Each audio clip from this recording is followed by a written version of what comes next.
You are gripping the steering wheel so hard your fingers feel glued to it. The cab is shaking, not from the engine, but from the sound. Ice cracking in slow, ugly pops that travel up through the tires and into your bones.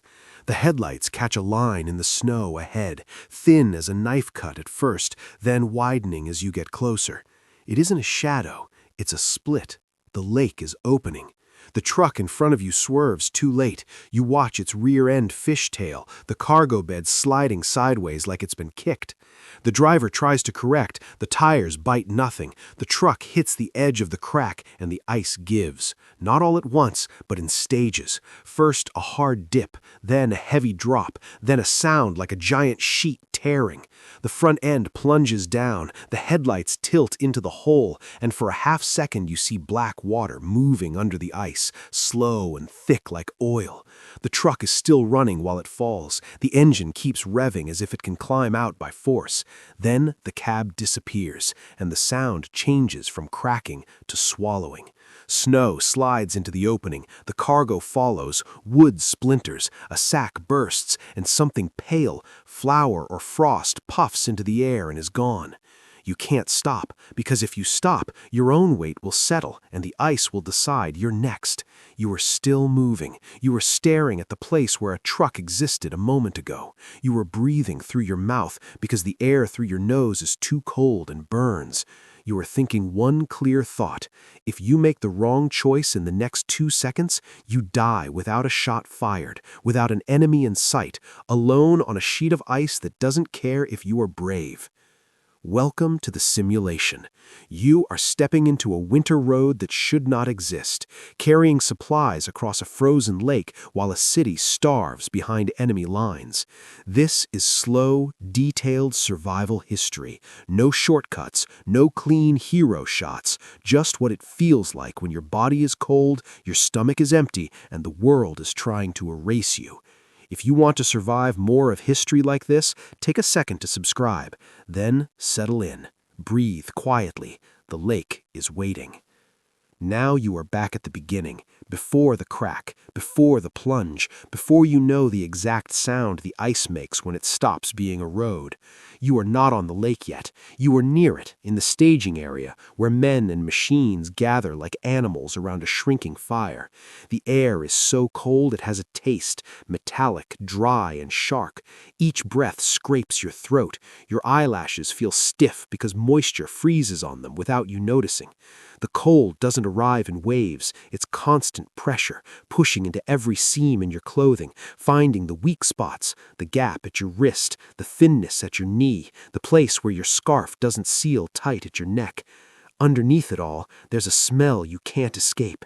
Diesel, old oil, wet canvas, smoke from cheap fuel, human sweat trapped under wool and then chilled until it turns sour.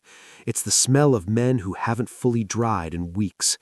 You are standing beside a truck that looks older than it should be, paint dulled and chipped, body panels hammered back into shape in places where it has already lost fights with the road. The tires are thick, but you know thick doesn't matter if the surface beneath them decides to break. The engine is quiet right now, a sleeping animal. When it runs, it will cough and clatter, angry in the cold, hungry for fuel that's never enough. The hood is rimed with frost, the windshield is cloudy.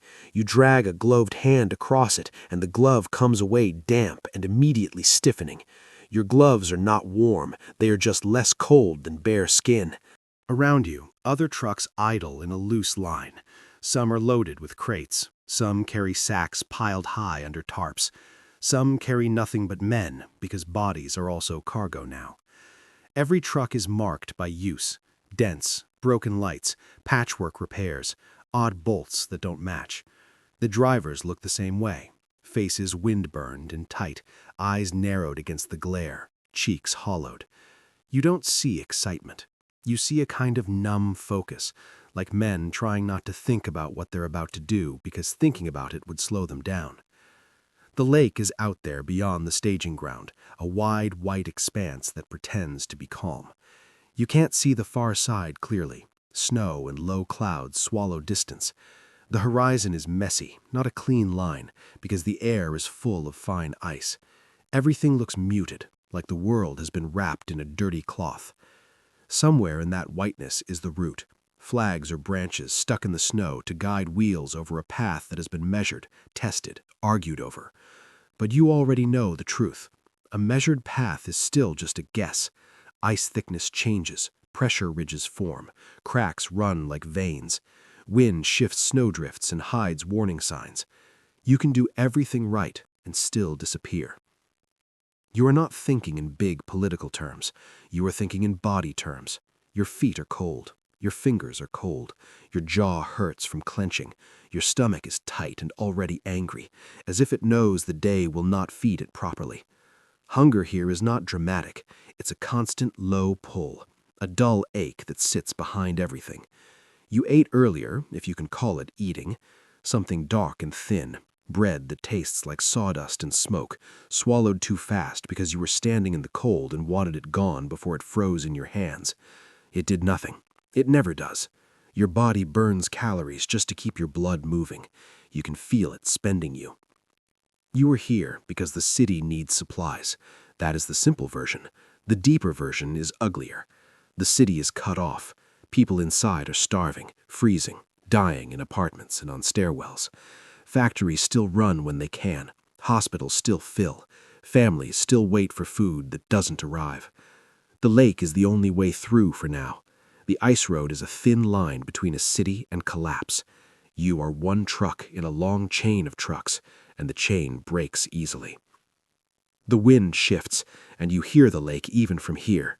Not waves, there are no waves on a frozen surface, but the sound of ice under stress. It is low, like distant thunder buried underground. It's a warning sound, except you can't act on it. If you act on it, you don't go. If you don't go, the city gets less. You are trapped between two kinds of death, and the only option you're offered is to pick the death you can postpone. You walk around your truck slowly, checking what you can. You look at the cargo lashings, the tarp edges, the way the weight sits. A heavy load is a risk on ice, but an empty truck is pointless. You are carrying something that matters more than you do, and you know it. The cargo is food, fuel, maybe ammunition. It doesn't matter which. All of it is survival. You keep your movements steady and simple, because quick movements in this cold make you sweat, and sweat becomes ice. Sweat under clothing is a quiet killer. It chills you from the inside. You've learned that the hard way, or you've watched someone else learn it. You climb into the cab. The interior smells like old leather, damp cloth, fuel fumes, and something human that never fully leaves: breath, skin, fatigue. The seat is stiff. The metal parts are so cold they bite through your gloves. You pull your coat tighter around you. The window glass is rimed with frost at the edges. You wipe a small clear patch so you can see. Your breath fogs it again immediately.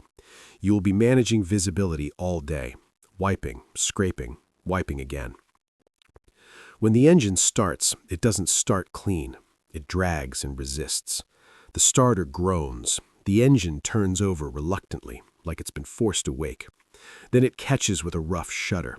The cab vibrates. The sound is loud in the tight space.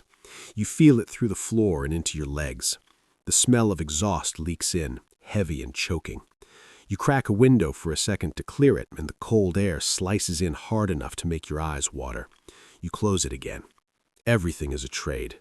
Breathe easier and freeze faster, or breathe poison and keep a little warmth. Outside, men move between vehicles with slow efficiency. They stomp feet, swing arms, slap hands together.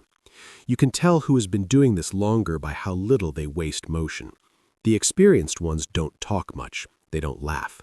They keep their mouths closed because talking means moisture, and moisture means ice. They glance at the lake and then back to their engine gauges, as if the numbers can protect them. You roll forward when the line moves. The truck lurches, tires crunching snow. The staging area is a churned mix of ice, dirt, and packed white. You keep speed low. Speed is dangerous everywhere, but here it's a different kind of dangerous. On ice, speed can save you and kill you. Too slow, and you let the weight settle and stress a weak patch. Too fast, and you hit a crack with force and break what was holding. You will be living inside that narrow range for hours, balancing on something that can turn to water in seconds. As you approach the lake edge, the road becomes more deliberate. Markers appear, branches, stakes, flags, whatever can be seen in blowing snow. The track is packed by previous convoys, but fresh drift covers parts of it. The snow looks smooth, harmless. Under it, is the real surface. Ice of varying thickness, layered and imperfect, with pockets of air and weak seams. The lake is not a uniform slab. It is a living thing that is frozen in motion. You feel the shift when your tires leave land and take the lake. It's subtle but unmistakable. On land, the truck's weight feels supported, grounded. On ice, it feels like you're floating on something that only wants to pretend it's solid. The sound changes too. The tires make a sharper crunch. The cab vibrations become slightly different, as if the engine is now echoing into an empty space beneath you. Your body notices, even if your mind tries to deny it. You tighten your grip on the wheel without meaning to. Your shoulders rise, your neck stiffens. The air over the lake is colder than near the shore. There's nothing to block wind. It hits the cab, finds cracks, whistles faintly through seals that don't seal anymore. The cold seems cleaner here, but also crueler. It strips warmth fast. The lake smell is just cold itself. No soil, no trees, no life. A flat emptiness. You keep your eyes forward, tracking the markers, the faint ruts. You do not stare at the ice. Staring makes you imagine it giving way. You do not stare at the sky either, because the sky is where threats come from. Somewhere out there are aircraft, scouts, artillery observers. You aren't told details, but you don't need them. You've heard the distant thump of shelling, felt it in your chest even from miles away. War is not always visible. It's just present, like cold. The convoy spreads out. Trucks keep distance because ice does not like clustered weight. You can see the vehicle ahead is a darker shape against white. Its taillights are weak pinpoints in the snow. Sometimes they vanish behind a swirl of drift, then appear again. You are alone inside your tab, even though you're surrounded by men doing the same thing. The distance between trucks feels too big when you want help, and too small when you think about ice stress. Time stretches here. The world becomes simple and repetitive, wheel steady, eyes forward, speed controlled, hands numb, breath careful. The engine noise becomes your companion and your enemy. If it fails, you freeze. If it runs too hot, you risk breakdown. If it drinks fuel too fast, you stop and die slowly. You glance at gauges, you glance at the track, you glance at the horizon. You do it again and again. You blink against dryness. Your eyes sting from wind sneaking in around the glass. Every part of you is a sensor now. You listen for changes, a new rattle, a cough, a shift in tire sound. Under all of it, there is the lake's voice. It's faint at first, just an occasional pop, a sharp report like a rifle shot far away. Then a deeper groan rolls through, long and low, and you feel it more than you hear it. It travels under you. It reminds you that the ice is under pressure, that it is moving, that it is cracking and refreezing, not stable, never stable. You tell yourself it's normal. You tell yourself the lake always talks. You tell yourself the engineers measured the thickness. You tell yourself a lot of things. But your body does not believe words. Your body believes sensations. It believes the way the steering wheel feels slightly slick in your gloves. It believes the way your toes are losing feeling even with boots. It believes the way your breath is short because you don't want to waste heat.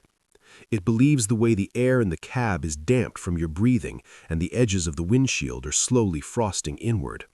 It believes the way your stomach twists when you hear a crack that sounds closer than the last one. You think of the city without letting yourself picture it too clearly. If you picture it, you will think of people waiting. You will think of what your cargo means. You will put a weight on your mind that you can't carry while you're trying to balance a truck on a frozen lake. So you keep it abstract. Cargo, delivery, route, return. You focus on tasks. Tasks are safer than feelings. The road markers continue, a thin line into fog. Sometimes you see dark shapes to the side, wrecks maybe, half-buried lumps that could be old trucks or piles of broken wood. You don't steer toward them. You don't want to know. The lake keeps what it takes. Snow hides evidence. It smooths everything into the same blank surface. That is part of the danger. The lake looks clean because it covers its work. Your hands start to ache from cold, a deep sting under the glove layers. You flex your fingers one at a time, careful not to take your grip off the wheel too long. You feel clumsy. The cold steals coordination first. It makes simple movements slow. You rub a thumb along the inside of your glove and feel nothing. You check your own body the way you check gauges. Numbness is data. Pain is data. Tingling is data. You file it away. You keep moving. The sky above is a heavy gray, low and packed with snow. Light is flat, almost no shadows. That makes distance hard to judge. A rise in the snow can look like a hole. A hole can look like a shadow. The track can vanish for a moment and your heart jumps. Then you see a marker again, and you breathe out slowly. You do not exhale hard. Hard exhale wastes heat. You are thinking like an animal now, conserving energy. This is before the disaster, but not before the threat. The threat is constant. The lake is the threat. The cold is the threat. The war is the threat. The machine you're driving is a threat because it can fail. The man around you are a threat because one mistake from them can ripple into you. There is no safe peace. Everything is unstable. That's what makes it feel like doom, even in quiet moments. You are driving into a silence that could turn violent without warning. And somewhere ahead, not yet visible but already waiting, is the moment when the ice stops pretending. The crack that runs under a tire, the hidden seam, the weak patch under snow that looks like every other patch, the wrong vibration at the wrong time, the truck that hits first and opens the lake like a mouth. You don't know it yet in this beginning moment, but your body is already preparing for it. You are tense. You are scanning. You are bracing without realizing you are bracing. The lake groans again, deeper this time, and the sound rolls out under the convoy like a warning spoken in a language you don't understand but still fear. You swallow. Your throat feels raw. Your lips are cracked. You taste fuel fumes and cold air and old bread. You keep your speed steady. You keep your eyes forward. You follow the faint track into the white. You are driving on a frozen lake in a war that doesn't need bullets to kill you, and the road is only solid for as long as it chooses to be. You are awake before you realize you are awake. The cold does not allow sleep to finish properly. It pulls you up out of it early, every time, dragging you back into your body with sharp reminders. Your back aches where the truck seat presses into bone. Your knees are stiff. Your fingers are curled tighter than you remember leaving them on the wheel. For a moment, you don't know where you are. Then the engine noise registers again, uneven, clanking, alive, and you remember. You are still on the lake. You never left it. The darkness has thinned into a gray that feels dirty rather than bright. Dawn does not arrive here with warmth or relief. It just makes things visible. Snow stretches in every direction, featureless and flat, broken only by the faint track ahead and the dark silhouettes of other trucks moving like insects across glass. Your breath fogs the windshield faster now because you are more tired and breathing heavier. You scrape a small circle clear with the side of your glove and lean forward, squinting through it. You were given this truck yesterday, or maybe the day before. Time compresses when every hour feels the same. You remember standing in the cold while a supervisor waved a clipboard and pointed without ceremony.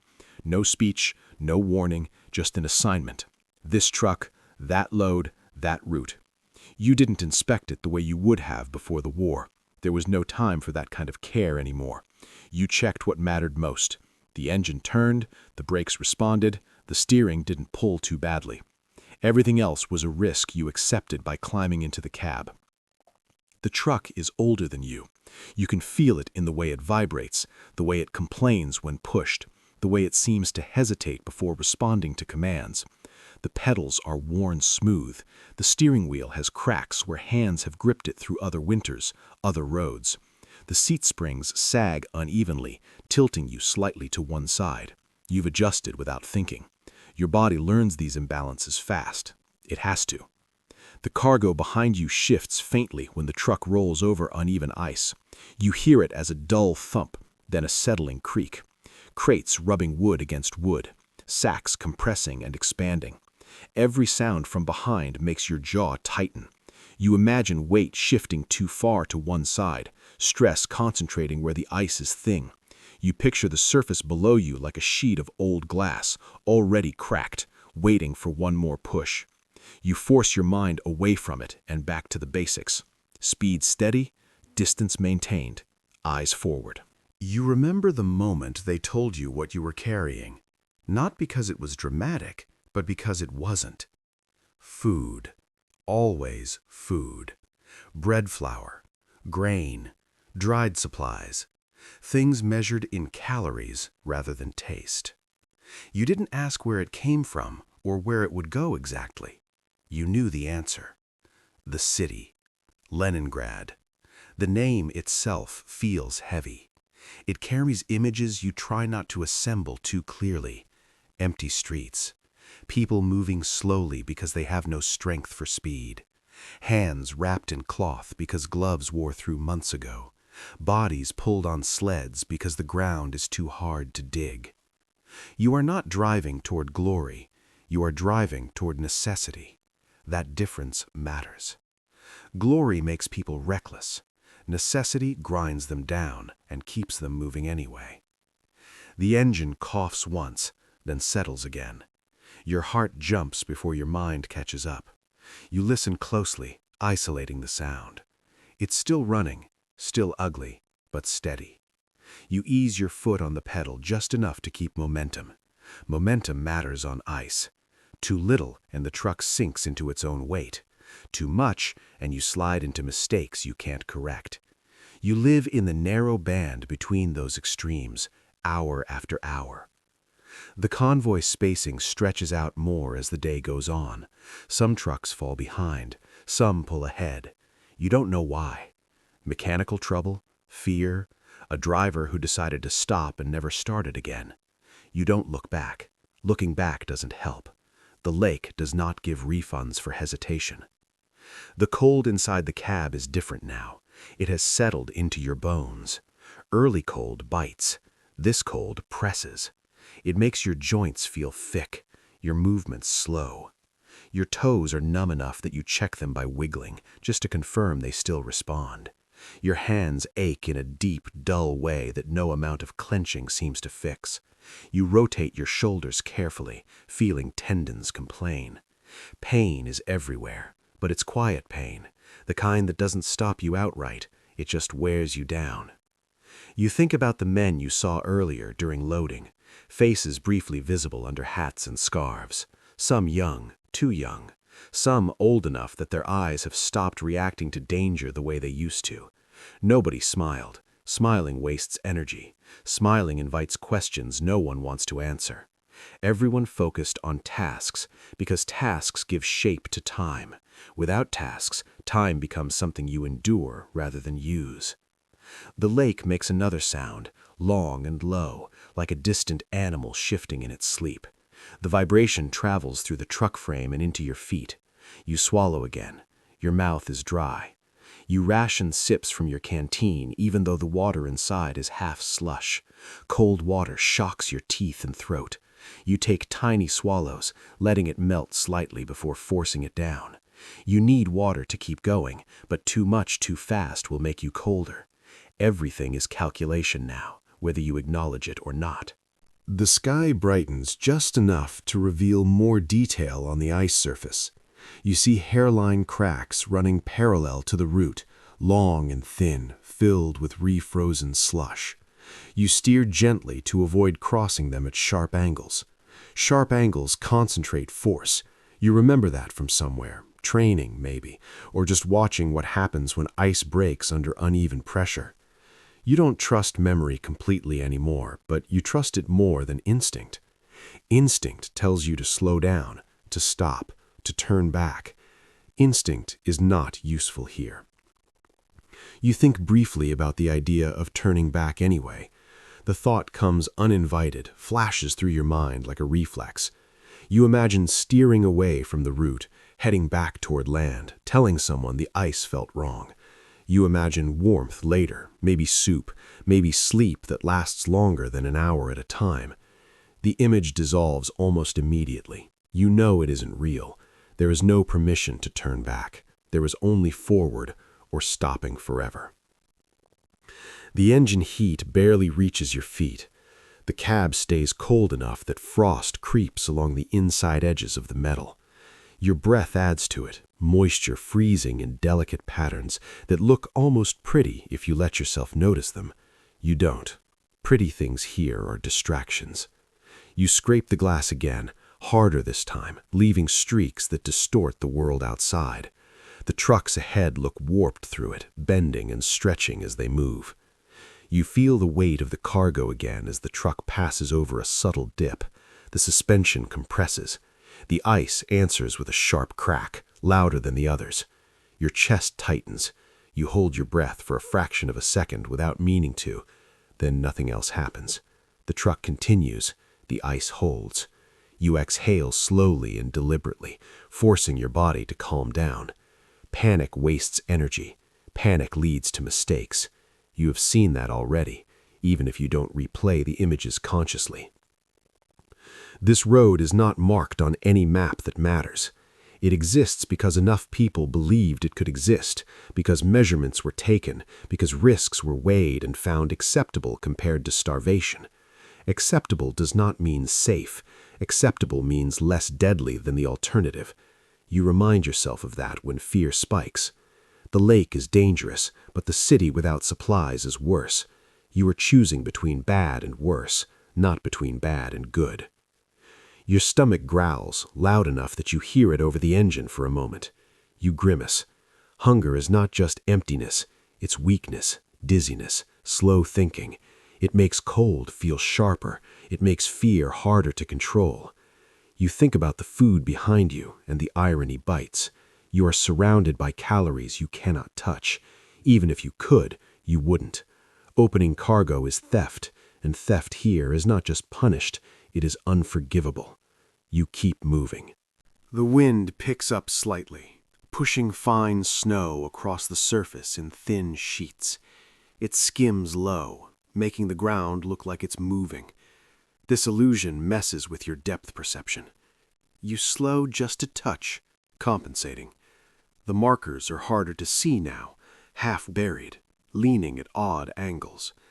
Someone ahead missed one and corrected late, leaving a curved track that veers and then snaps back into line. You follow the proper path, not the mistake. You hope the driver ahead learned something and didn't just get lucky. The noise of war drifts in faintly, carried by the wind. A distant thump, maybe artillery, maybe something else. It's impossible to place on the open ice. Sound travels strangely here, skidding across the surface, bouncing off nothing. You don't see explosions, you don't see aircraft, but the knowledge that they exist presses on you anyway. The lake offers no cover. If something comes from above, you have nowhere to hide. You don't dwell on it. One threat at a time is all you can handle. Your body settles into a rhythm despite everything. Hands steady, eyes scanning, foot adjusting pressure without conscious thought. This is the dangerous part, when routine dulls awareness. You fight it by checking gauges more often than necessary, by shifting slightly in your seat, by rolling your shoulders and neck. You force yourself to stay present. The lake punishes inattention. You remember someone joking once that this was like being an ice road trucker. The word joke doesn't fit anymore. There is nothing adventurous about this. There is no bravado. There is only endurance. The ice does not care about skill beyond a certain point. Past that, it's luck and timing. You accept that reluctantly. People like to believe they control outcomes. Out here, control is limited and fragile. The truck ahead slows briefly, then resumes speed. You match it carefully, maintaining distance. You wonder why it slowed. A crack? A sound? A moment of fear? You will never know. Communication is minimal. No radios worth trusting. No hand signals in blowing snow. Each driver is sealed in their own metal box, alone with their thoughts and the lake. The cold continues to drain you in small, steady amounts. Your muscles feel heavy. Your eyelids burn. You blink hard, forcing alertness. Falling asleep here would be the end. You have heard stories. A driver dozing for seconds, drifting off the track, hitting weak ice, or stopping too long, engine idling, heat fading, body shutting down quietly. Hypothermia does not always announce itself dramatically. Sometimes it just convinces you that rest is a good idea. You refuse that idea. You stay upright. You stay moving. Ahead, the horizon remains the same dull gray it has been for hours. No landmarks, no sense of progress, except the ticking of time and the slow burn in your body. You do not know yet that this calm is temporary. You do not know exactly when the lake will demand payment, but part of you feels it coming anyway, not as a clear prediction, but as tension, as readiness, as a tightness that does not fade. You were driving a truck loaded with survival across a frozen lake during a war that eats people quietly and loudly at the same time. You are cold, hungry, tired, and moving forward because stopping is worse. The ice beneath you is already cracking, even if you cannot see where. You are learning the sound of the engine the way a doctor learns a pulse, not the loud parts, the clatter, the knock, the steady grind, but the changes, the moments when it hesitates, when the rhythm slips just enough to make your stomach tighten. You listen constantly, even when you try not to. The noise fills the cab, seeps into your head, becomes the background to every thought. If it stops, you stop. If it stutters, you start calculating how long you have before the cold finishes what the lake begins. The engine heat is weak, barely a rumor. It leaks forward from the block, crawls toward your legs, and dies before it reaches your feet. Your boots stay hard and cold, soles stiff as boards. Your toes feel distant, like they belong to someone else. You tap them against the floor, one at a time, just to confirm sensation.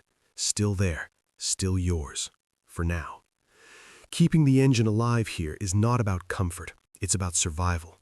Cold thickens oil, fuel lines clog, metal contracts and cracks. Every moving part resists movement like it resents being forced to wake in this temperature. You keep the revs just high enough to keep things flowing, but not so high that you waste fuel or stress components already pushed past their design limits. You are not driving, you are managing a fragile system that includes steel, fuel, ice, and your own body. Your breath fogs the cab again. You scrape the windshield for what feels like the 100th time. Each scrape leaves faint scratches in the glass, scars that catch light and distort the world. You don't care. Perfect visibility is a luxury for warmer places. You just need enough to see the track, the markers, the truck ahead. Anything more is excess. The lake stretches on, endless and indifferent. The surface looks solid, almost inviting in its smoothness, but you know better now. You've been on it long enough to feel the subtle flex beneath the tires, the way the suspension responds differently here than it does on land. The ice does not feel firm, it feels patient, as if it's waiting for you to make a mistake. You pass over an area where the snow is thinner, scoured by wind. The ice beneath is exposed, blue-gray, cloudy in places, spider-webbed with fine cracks. You instinctively ease off the accelerator just a fraction, then add it back smoothly, careful not to jolt the weight. Sudden changes are dangerous. The ice likes predictability. So does the engine. The cold seeps into your hands deeper now. It's no longer just numbness, it's pain, a sharp ache that pulses in your fingers when you move them. You rotate your wrists slowly, feeling stiffness fight back. The steering wheel is icy under the gloves, the material stiff and slick. You tighten your grip and feel the leather creak faintly. Everything here sounds louder because the world is quiet. No trees, no animals, just wind, engine, ice. You think about the men who maintain these trucks, the ones who don't drive but keep the machines alive long enough to make the attempt. They work with numb fingers and improvised tools, cannibalizing parts from wrecks, using wire and hope where proper fittings ran out months ago. You trust their work because you have to. Out here, faith in other people's hands is part of survival. The engine coughs again, sharper this time.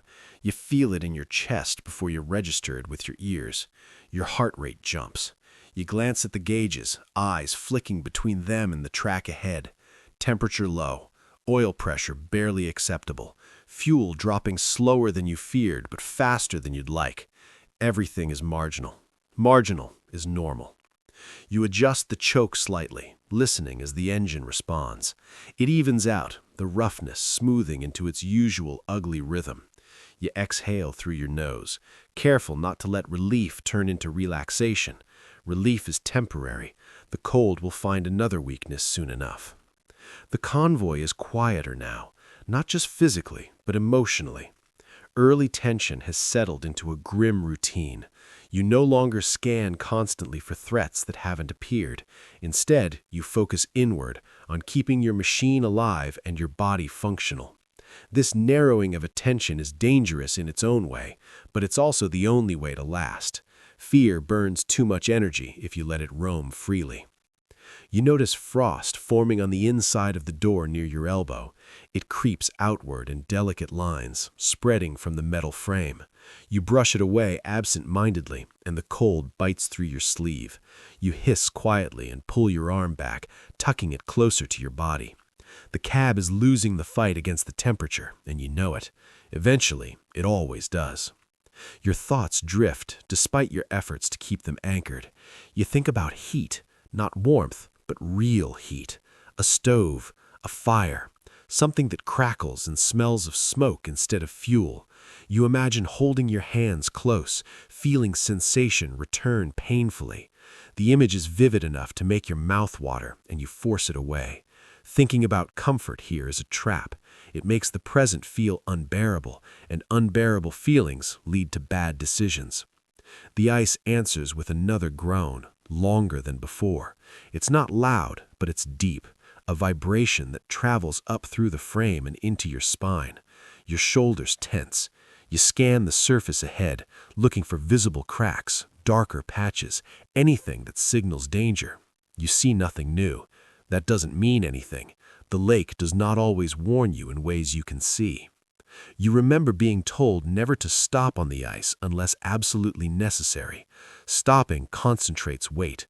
Stopping lets the ice settle and adjust under you, sometimes catastrophically. If you must stop, you do it slowly, easing off speed, letting the load redistribute gradually. You hope you won't have to test that knowledge today. Hope is not a strategy, but it's all you have. Your jaw aches from clenching. You consciously relax it, then catch yourself clenching again moments later. Stress lives in your muscles now. It has made a home there. You roll your neck gently, feeling stiffness crackle. The sound reminds you of ice breaking, and you stop, suddenly aware of how sensitive you've become to certain noises. The engine noise changes subtly as the truck climbs a slight rise in the ice, a pressure ridge frozen in place. The tires crunch louder, the suspension works harder. You keep your speed even, resisting the urge to push through quickly. Overconfidence kills here. You crest the ridge and feel the truck settle again, weight redistributing. The ice holds. You let out a breath you didn't realize you were holding. Fuel smell grows stronger for a moment, sharp and unpleasant. You wrinkle your nose, sniffing cautiously. A leak, or just fumes pulled back into the cab by the wind? You glance down, checking for fresh wetness near the pedals. Nothing obvious. You decide it's the wind. You decide to trust that decision because there's no alternative. Stopping to investigate would be worse. Your stomach cramps again, a dull, twisting pain that radiates outward. Hunger is not dramatic. It doesn't roar. It nags. It distracts. It makes your thoughts slippery. You chew on the inside of your cheek to give your mouth something to do. You think of nothing. Thinking burns calories. The lake feels endless now, a white tunnel with no exit visible. You know intellectually that you are moving, that each minute carries you closer to land, but the visual monotony erases progress. Without landmarks, distance loses meaning. Time stretches and warps. You could be 10 minutes from shore or 10 hours. It feels the same. The wind shifts again, and for a moment the sound of the engine seems to thin, as if swallowed by the open space. The silence that follows feels heavier than noise. You realize how much you rely on that mechanical clatter as proof that you are still alive, still moving. When it dips, fear rushes in to fill the gap. You press the accelerator slightly, just enough to hear the engine respond. The sound steadies. You nod once, a small gesture of acknowledgement, as if you and the machine have reached an understanding. Keep going. That's the agreement. You will feed it fuel and attention. It will give you motion and a little heat. The truck ahead drifts slightly left, then corrects. You follow the correction without thinking, trusting that the driver saw something you didn't. This trust between strangers is quiet and absolute. You will never know their name. You will still stake your life on their judgment for hours at a time. Your eyes burn. You blink hard, fighting fatigue. You slap your thigh lightly with a gloved hand, not enough to hurt, just enough to wake nerves dulled by cold. The sound is flat and unsatisfying. You do it again. Staying awake is work here, constant and deliberate. The ice beneath you cracks sharply, louder than before, a sudden report that echoes across the open space. Your heart slams against your ribs. You instinctively ease off the accelerator, then catch yourself and correct, adding it back in smoothly. Sudden deceleration can be as bad as sudden acceleration. You curse silently at your own reflex. Fear tries to take control. You wrestle it back. Nothing else happens. The crack does not widen. Water does not appear. The truck continues forward as if nothing occurred. You swallow, throat dry, and keep your gaze fixed ahead. The lake is teaching you its rules one sound at a time, and the lessons are expensive. You realize then that this is what Chapter 3 of your ordeal feels like. Not the beginning, not the disaster, but the grinding middle where machines and bodies are tested by cold alone. No explosions, no heroics, just the relentless effort to keep an engine alive while the world around you tries to freeze solid. You are still moving. The engine is still running. The ice is still holding. For now, that is enough. You feel it before you see it. A change in resistance through the steering wheel. A softness where there should be none. The truck does not lurch. It does not slide. It simply sinks a fraction of an inch, just enough for your body to notice, just enough for your stomach to drop. The engine keeps its rhythm, unaware, obedient.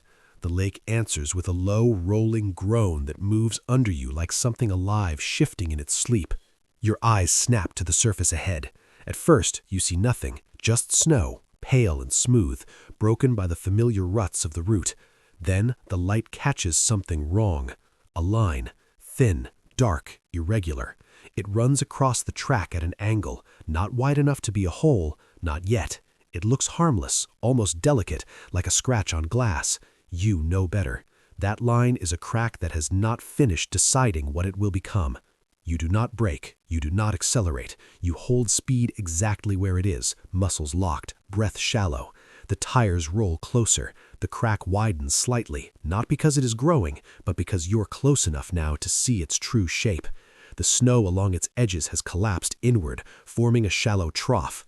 Meltwater, refrozen, gives it a dull sheen. This crack is old and new at the same time, reopened by stress, waiting for weight. The truck ahead of you is already crossing it. You watch the rear wheels pass over the line. The ice flexes visibly, a subtle bow that makes your chest tighten. For a second, nothing happens. The truck clears the crack and continues. Relief flares too early. You feel it rise, warm and dangerous. Then, the lake decides otherwise. The crack snaps wider with a sound like a rifle shot fired directly under your feet. The ice does not shatter. It splits cleanly, fast and violent, the line tearing open into a jagged mouth.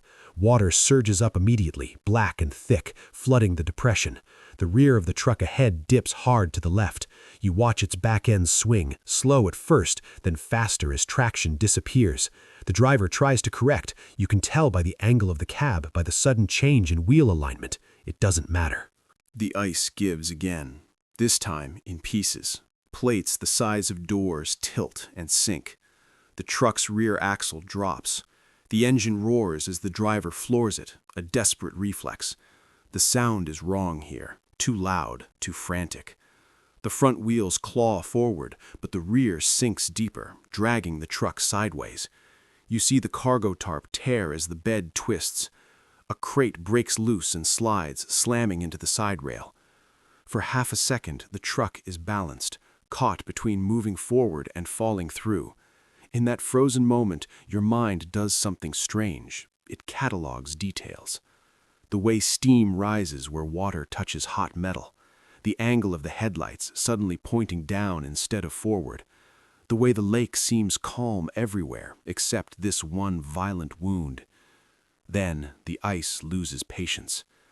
The surface collapses under the rear half of the truck, not all at once. First, the axle disappears, then the bed drops, tilting sharply. The cab jerks as the frame twists. The engine is still screaming when the water reaches it, choking the sound into a wet, bubbling roar. Snow slides into the hole in sheets, pulled by the sudden movement. The truck goes nose up for an instant, absurdly steep, and then it slides sideways and down, vanishing into black water as if dragged by an unseen hand. The sound stops abruptly. One moment there is noise, engine, cracking ice, tearing metal, and the next there is nothing but wind and the low hiss of water freezing again. The hole steams faintly, a dark oval in the white expanse, already beginning to crust over at the edges.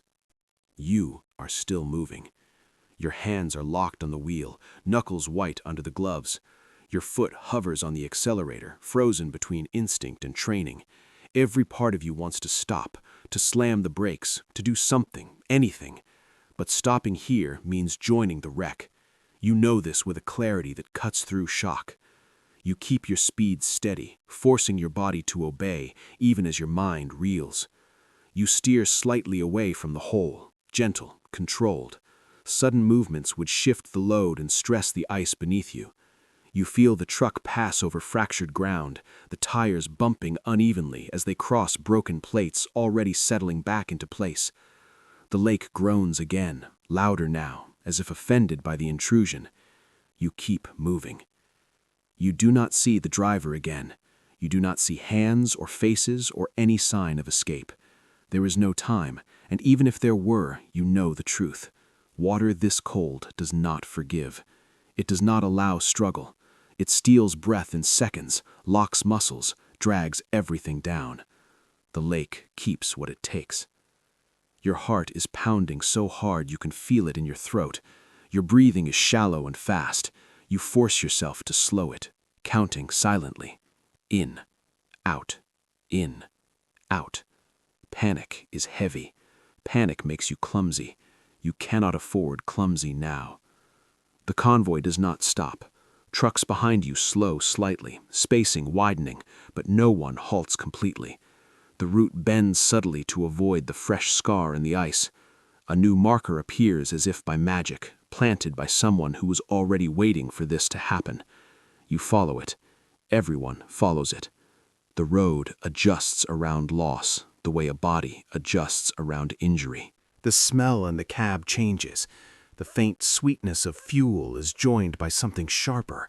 Ozone from stressed metal, maybe, or just your imagination reacting to fear. Your mouth tastes bitter. You swallow hard. Your hands are shaking now, fine tremors that make the wheel feel alive under your grip. You tighten your arms against your sides, anchoring them. The engine keeps running. The gauges stay where they were. The truck does not seem to know it just passed a grave. You resent it for that, irrationally. You want it to acknowledge what happened. Instead, it just keeps doing its job, demanding yours in return. The ice continues to make noise, as if encouraged by the collapse. Cracks pop and echo in the distance. Some are far away, some feel closer. You cannot tell anymore. Sound has lost its direction on this open surface.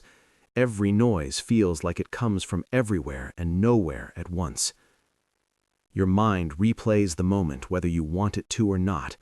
The tilt, the engine scream, the way the truck vanished too quickly, like it was never meant to be there at all. You clamp down on the memory, pushing it aside.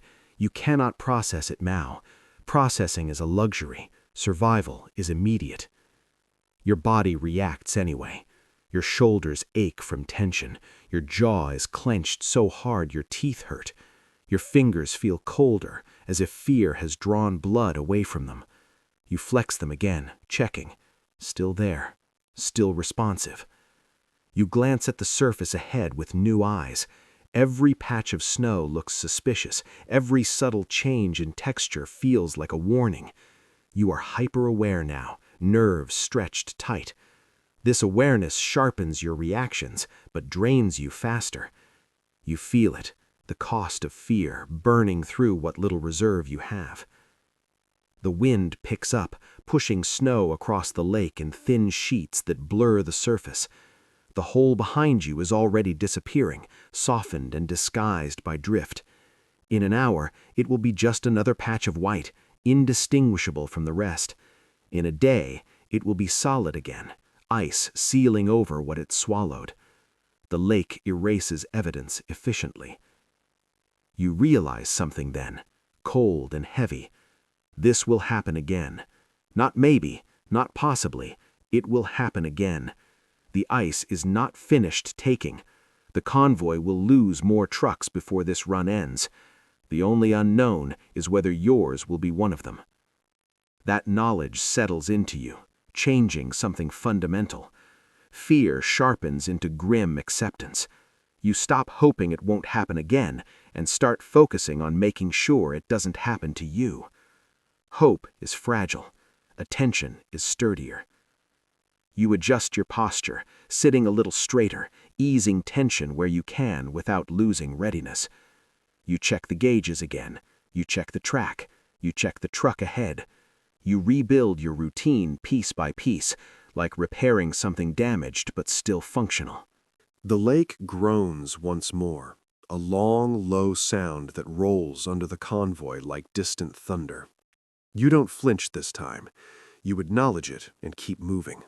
You have crossed the line between anticipation and experience. The ice has shown you its teeth. You have survived the first bite. The road continues forward, unchanged in appearance, as if nothing happened. Snow, markers, horizon. Only you are different now. You are driving with the knowledge that the disaster is not theoretical. It is behind you, sealed under ice, already becoming part of the lake's history. You keep your speed steady. You keep your eyes forward. You carry your cargo across a surface that has just proven it can open without warning and close without regret. You do not know how many more chapters this road has left for you. You only know that turning back is no longer an option, and stopping here would mean joining what the lake has already claimed. You feel the hunger before it announces itself. It doesn't start in your stomach. It starts in your head. A dull pressure behind your eyes, a heaviness in your limbs that makes every movement feel slightly delayed, like your body is operating through thick air. The truck keeps moving, the engine keeps working, but you are running on something thinner now, something close to empty. Your stomach tightens into a hard knot and stays there. It doesn't growl anymore. It has passed that stage. Now it just aches. A constant reminder that fuel is leaving your body faster than it can be replaced. The cold accelerates everything. It burns calories without asking permission. Every breath, every muscle contraction, every attempt to stay warm costs you something you don't have to spare. You try not to think about food. Thinking about it makes the ache sharper. It gives hunger shape and texture, and once it has that, it becomes harder to ignore. But your mind slips anyway. It always does.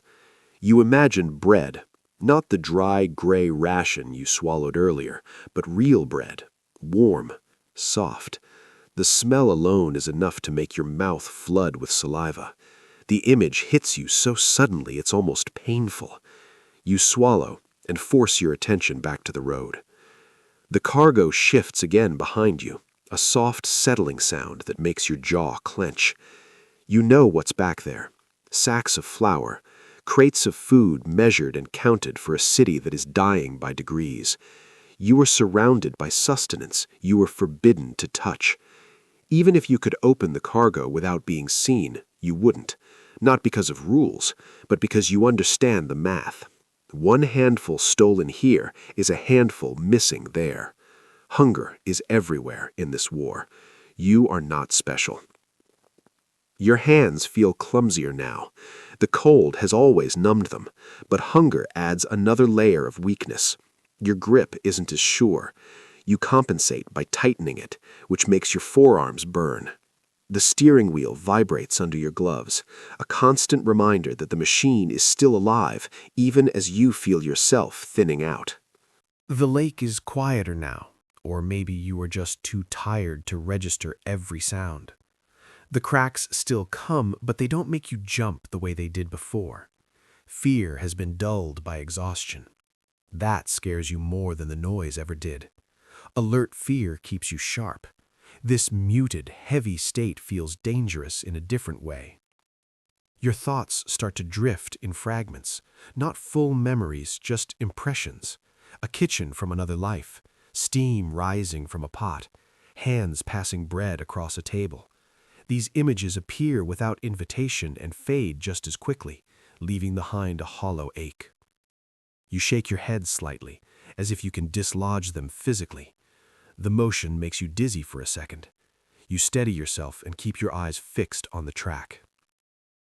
The cold presses harder as your body loses energy. Heat leaks away faster now. You pull your coat tighter, hunching your shoulders, trying to conserve warmth. Your breath feels shallow. Each inhale seems less satisfying than the last. You are aware of your heart rate, faster than it should be, working harder to do the same job. Hunger and cold team up efficiently.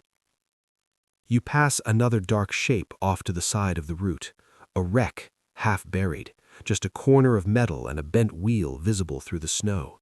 No markers, no warning. It's just there, a reminder that the lake has already collected payment from others. You don't slow to look. You don't want details. Details linger. Your mouth is dry again. You consider another sip of water, then decide against it. Cold water makes your stomach cramp worse when there's nothing in it. You save it for later, for when you really need it. Later is a flexible concept now. Everything is later. The truck ahead maintains speed, steady and indifferent. You match it automatically. The distance between you feels larger than before, not because it is, but because your perception is slipping. Hunger distorts space and time. Minutes stretch, seconds blur. You fight it by narrating actions silently in your head. Wheel steady, speed constant, eyes forward, markers clear. It helps, a little. Another wave of weakness passes through you, sudden and unsettling. Your hands tremble briefly. You press your knees together, grounding yourself against the seat. This is the part no one talks about. Not the dramatic collapse, but the slow erosion. The way your body begins to feel unreliable, like a tool that's been used too long without maintenance. The engine noise starts to blend into your thoughts. Its rhythm syncs with your heartbeat. You cling to it, using it as an anchor. As long as the engine runs, you are still part of the world of movement and purpose. If it stops, everything narrows down to cold and hunger and nothing else. You feel a strange surge of resentment toward the cargo again, stronger this time. Not logical resentment, but visceral. You are feeding a city while starving in inches. The thought is ugly, and you push it away immediately, ashamed of it. War does this. It pits need against need until morality feels thin and brittle. The ice groans long and low, and you barely react. Your mind registers it distantly, like thunder heard from inside a building. This scares you enough to snap you back into focus. You straighten in your seat, force your eyes wider, force yourself to listen actively again. You cannot afford to drift. Drifting is how trucks leave the route. Drifting is how men die quietly. Your stomach cramps sharply, a sudden stab that makes you hiss through your teeth. You press a gloved hand against your abdomen instinctively, as if pressure might help. It doesn't. You ride it out, breathing carefully until it fades back into the constant ache. Your body is eating itself now, muscle and reserve burned to keep you functional. You are aware of this in a detached way, like observing damage to equipment. The horizon remains unchanged, white, gray, endless. You know, abstractly, that you are closer to land than you were hours ago. Your body doesn't believe it. Progress without landmarks feels imaginary. All you have is trust in the route and the slow ticking of time. You think again, briefly, about the men who didn't make it through the crack behind you. The thought surfaces unbidden, tied to the hollow feeling in your gut. Hunger and grief feel similar in the body. Both are absences. Both demand attention. You push that thought away too. There will be time later, you tell yourself. Later, if you survive. Your vision blurs for a second, edges softening. You blink hard until the world snaps back into focus. Fatigue is catching up to you, riding on hunger's back. You slap your thigh again, harder this time. The sting is sharp and welcome. Pain means you're still responsive. The truck rolls on. The ice holds. The cargo stays secured. Everything that needs to work is still working, even as you feel yourself thinning, stretched tight over the demands of this road. You are no longer just fighting the lake and the cold. You are fighting your own body as it begins to fail in small, insidious ways. You keep moving anyway. You have learned by now that endurance here is not about strength. It is about refusal. Refusing to stop. Refusing to give hunger permission to decide for you. Refusing to imagine warmth too clearly. Refusing to look down into the dark water beneath the ice. You are driving through the peak of suffering, and it has not announced itself with explosions or fire. It has arrived quietly, gnawing at you from the inside, asking you how much you are willing to give before there is nothing left to take. You are not sure when it starts. There is no clear line between exhaustion and something worse. One moment you are watching the track ahead, counting markers, managing speed, and the next there is a shape on the horizon that does not belong to the lake. It looks solid at first, vertical, dark against the white. Your brain latches onto it with relief, a structure, land, an end. You blink, slow and deliberate. The shape does not move closer. It does not resolve into detail. It stays exactly where it is, hovering just beyond the reach of clarity. Your chest tightens. You know this trick. You have heard about it. Hunger and cold working together, pulling images out of memory and laying them over reality like thin paper. You tell yourself it's nothing. You force your eyes back to the markers, the ruts, the truck ahead. When you glance up again, the shape is gone. The horizon is empty once more. White and gray and flat. Relief washes through you, followed immediately by unease.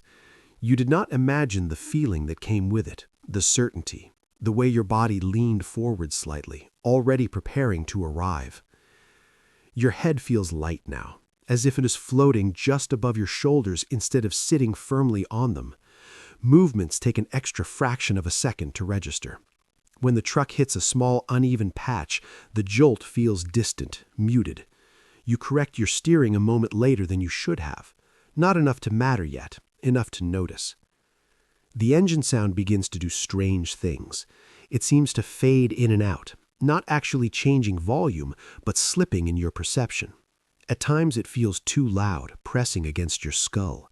At other times it feels far away, like you're hearing it through a wall. You shake your head again, sharper this time. The motion makes spots flash briefly in your vision. You steady yourself and keep driving. Your mouth tastes wrong, bitter, metallic. You run your tongue along your teeth and feel dryness and grit. Your lips are cracked badly now, split in places you can feel when you move them. You resist the urge to lick them. Moisture freezes fast out here. You have learned that lesson already. The lake stretches on, unchanged, and that sameness becomes oppressive. Without variation, your mind starts inventing it. Snowdrifts take on shapes that resemble bodies curled on the ice. Shadows look like holes until you are almost on top of them. You flinch, correct, then realize there is nothing there. Each false alarm leaves you more tired, more uncertain of your own senses. You begin to hear things that are not there. At first it is subtle, a sound beneath the engine noise that almost resembles a voice. Not words, just cadence, a rhythm that feels human. You tilt your head slightly, listening. The sound vanishes. The engine continues its ugly, steady clatter. Wind moves across the ice. Nothing else. Your heart rate spikes anyway. You press your lips together hard, grounding yourself in physical sensation. The steering wheel under your gloves, the vibration in the seat, the ache in your back. You repeat details silently, anchoring yourself to the real. Cab, wheel, track, speed. It helps, but not completely. Another image forms without warning. This one is closer. You see a truck off to the right, pulled neatly to the side of the route. Its engine is running. Smoke rises in a clean, straight column. For a split second, the image carries comfort. Someone else. Help. A reason to stop. You even feel your foot ease slightly on the accelerator. Then logic breaks through. No one stops neatly on the lake. Smoke does not rise straight in this wind. You force your foot back into position and stare hard at the spot. The truck dissolves into a trick of light and shadow, nothing more than uneven snow and a darker patch of ice. The comfort it brought lingers longer than the image itself, and that frightens you more than the hallucination. Your hands are trembling again, not just from cold now. Your muscles feel weak, unreliable. You grip the wheel harder, compensating. Your forearms burn. The burn is good. It's real. It reminds you that your body is still connected to your decisions. The ice cracks somewhere ahead, sharp and sudden. You react late, flinching instead of adjusting. The truck wobbles slightly before you correct. The wobble is small, controlled, but the delay is undeniable. You swear under your breath, a short, wasted sound that fogs the air and freezes on the glass. You're losing precision. That realization lands heavily. Precision is what keeps you alive here. Not strength, not bravery, precision. You try to slow your thoughts, to regain the careful, methodical mindset from earlier. But hunger and exhaustion push back, muddying everything. Another sound slips into your awareness. This one feels closer. A thump. Soft, rhythmic, like boots on snow. You glance instinctively toward the passenger side window, expecting to see someone walking alongside the truck. There is nothing there, just white blur and wind-driven snow. The thump continues for 2 more beats, then fades. You realize belatedly that it matched your own heartbeat, magnified and distorted by stress. Your vision tunnels slightly, narrowing around the track ahead. Peripheral details fade. This focus feels useful at first, but you recognize the danger quickly. Tunnel vision means you miss changes, miss cracks, miss markers. You force yourself to widen your gaze, scanning left and right deliberately. The effort is exhausting, like lifting a weight with your eyes. The cold feels different now, too. Less sharp, less demanding. That should worry you. Cold that stops hurting is cold that is winning. You stamp your feet lightly against the floor, one at a time, trying to bring sensation back. The movement feels clumsy, delayed. Your toes respond, but sluggishly. You think briefly and vividly about stopping, just for a moment. letting the engine idle, closing your eyes. The thought is seductive in its simplicity. Rest feels like the answer to every problem your body is screaming about. The idea arrives fully formed, polished, and convincing. You reject it with effort that feels disproportionate. You know how this ends. You have heard the stories. Men who stopped for just a minute and never started again. Men found later, slumped in seats, faces calm, engines silent, ice sealed around them. The lake does not rush death. It waits. Another hallucination creeps in at the edge of your vision. This one is crueler. You see the shoreline, clear this time, dark trees, solid land, a sense of arrival so strong it makes your chest ache. You feel warmth just thinking about it. You almost laugh, a breathless sound caught in your throat. You force your eyes shut for a single second, then open them again. The shoreline is gone. The horizon is unchanged. The ache remains. Your body does not understand denial. It only knows need. You realize you are talking to yourself silently now, a constant internal monologue meant to keep you oriented. You narrate actions, you correct posture, you count breaths, you count markers when you can see them. The numbers slip sometimes, skipping or repeating. You start over without comment. The truck ahead is still there. That steadiness anchors you more than anything else. As long as it remains, you have proof that this is real, that you are not alone in your perceptions. You cling to that dark shape like a lifeline. The lake groans again, long and deep. For a moment, the sound seems to form words, not language, but intention. You shake your head hard enough to make your neck protest. You do not listen.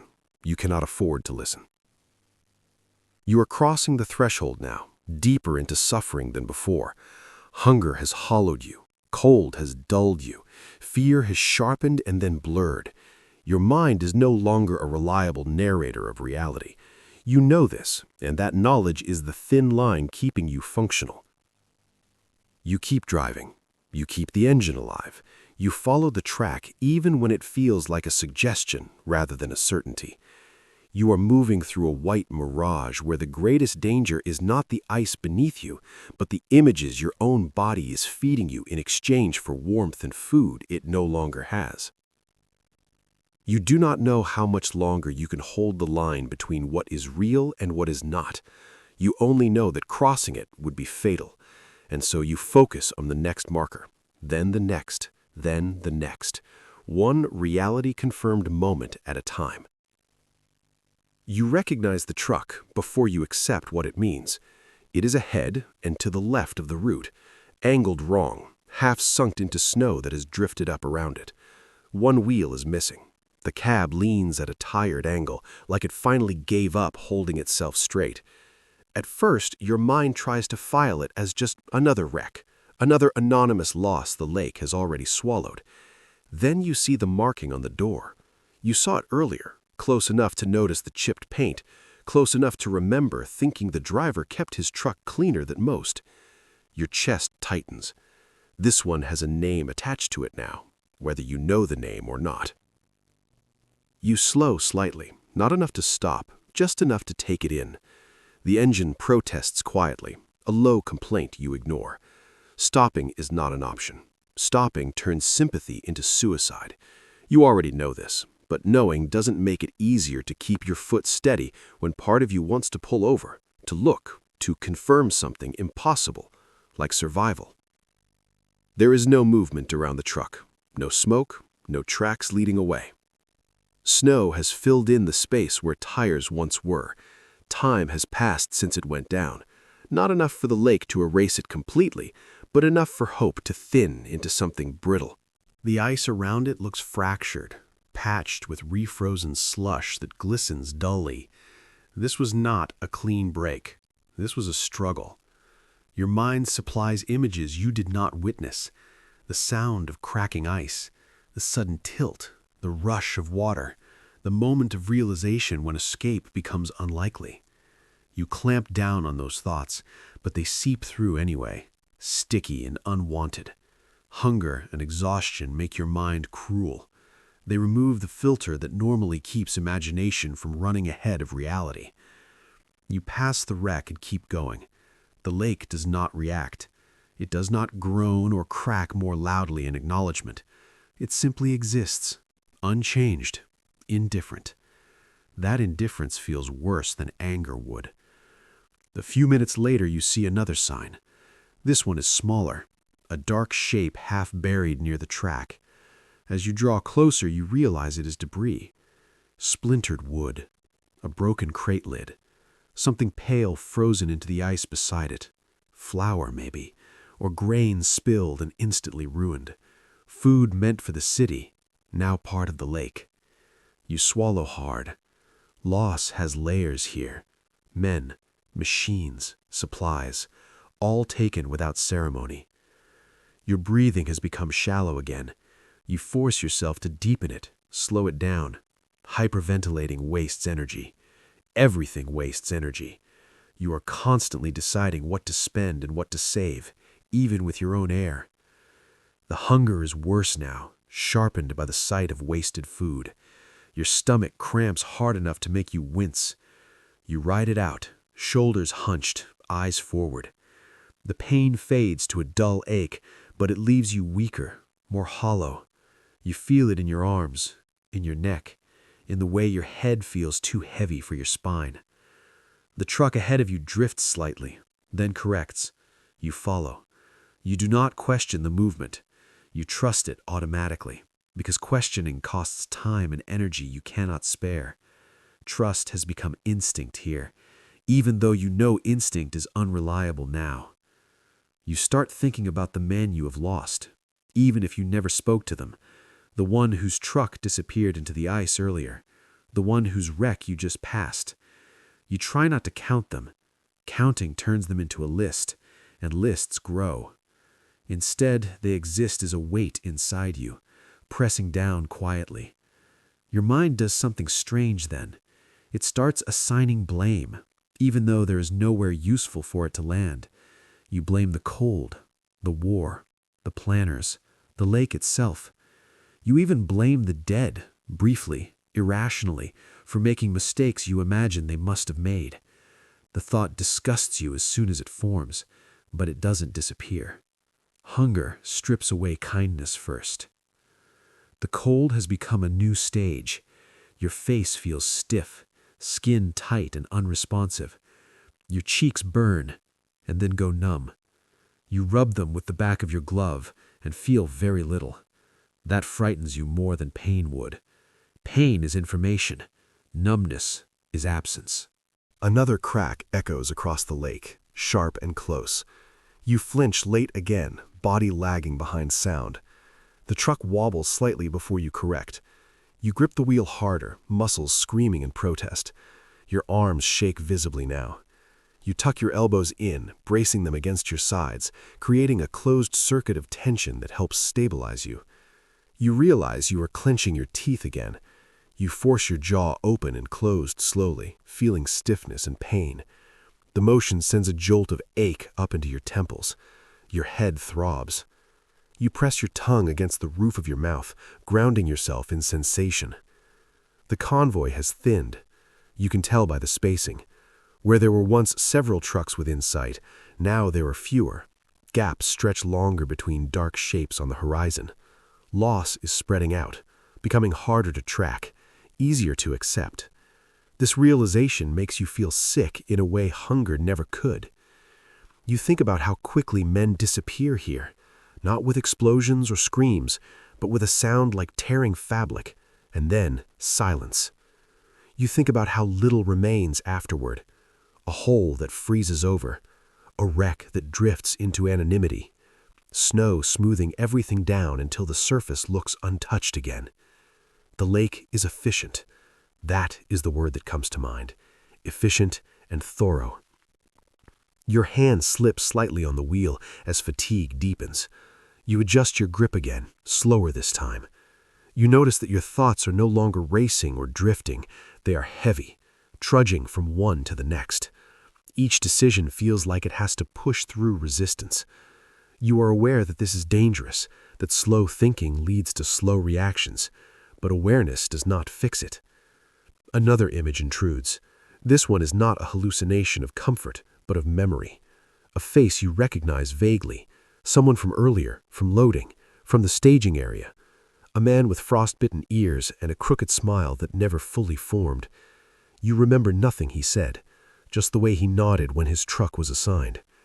The image fades, but it leaves a bruise behind. You realize then that this is the chapter where the lake stops being abstract. It is no longer a threat. It is no longer a possibility. It is a proven killer. The deaths are no longer theoretical losses in a convoy count. They are events you have passed, close enough to smell the fuel, close enough to imagine the last moments. Your body responds to this understanding by tightening further, drawing inward. You feel smaller inside your coat, like you are shrinking to conserve heat and energy. You are no longer thinking about the city in any meaningful way. The idea of saving others has receded. Now it is just about not joining what you have already seen. The engine noise dips slightly, just for a second. Your heart leaps. You adjust the throttle instinctively, listening hard. The sound stabilizes. It was nothing. Or it was something that passed.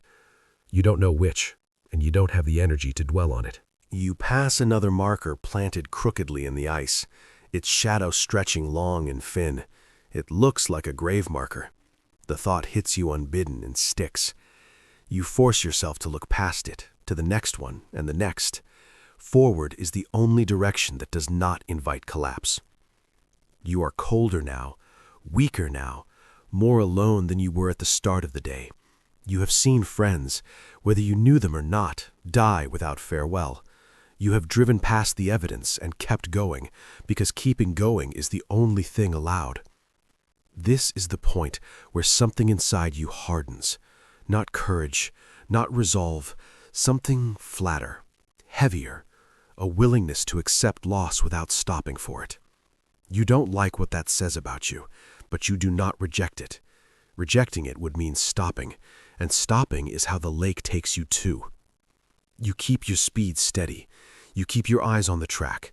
You carry the weight of the dead with you now, as real as the cargo behind you, pressing down as you move across a surface that has already proven it can open and swallow without warning. You are still alive.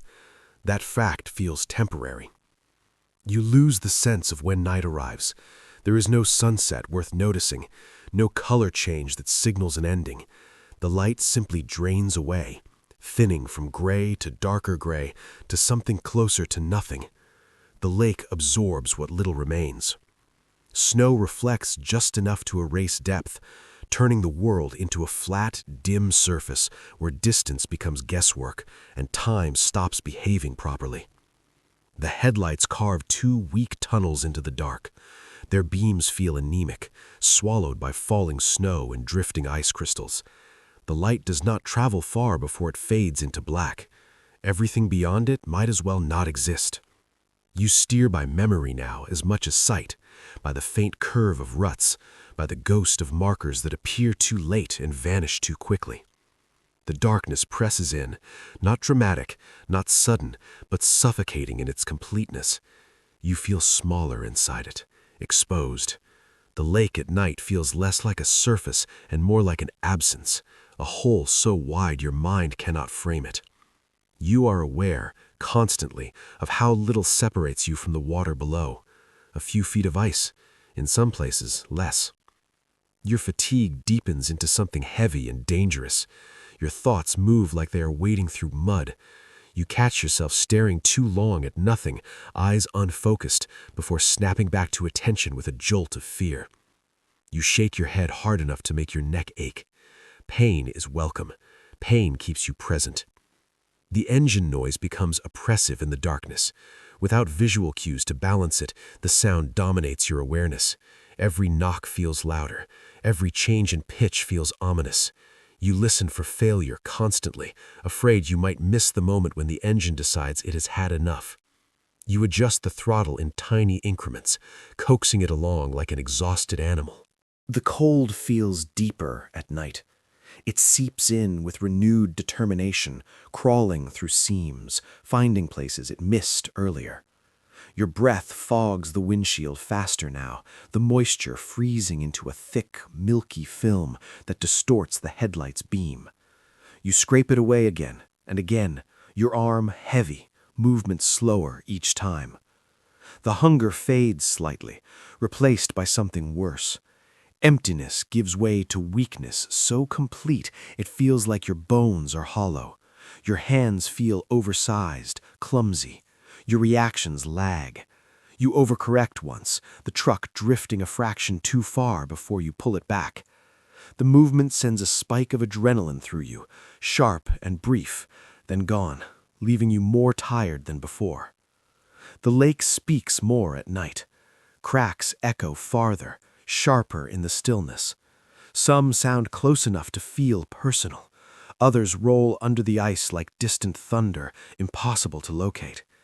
You imagine fractures spreading invisibly beneath you, lines racing outward faster than thought.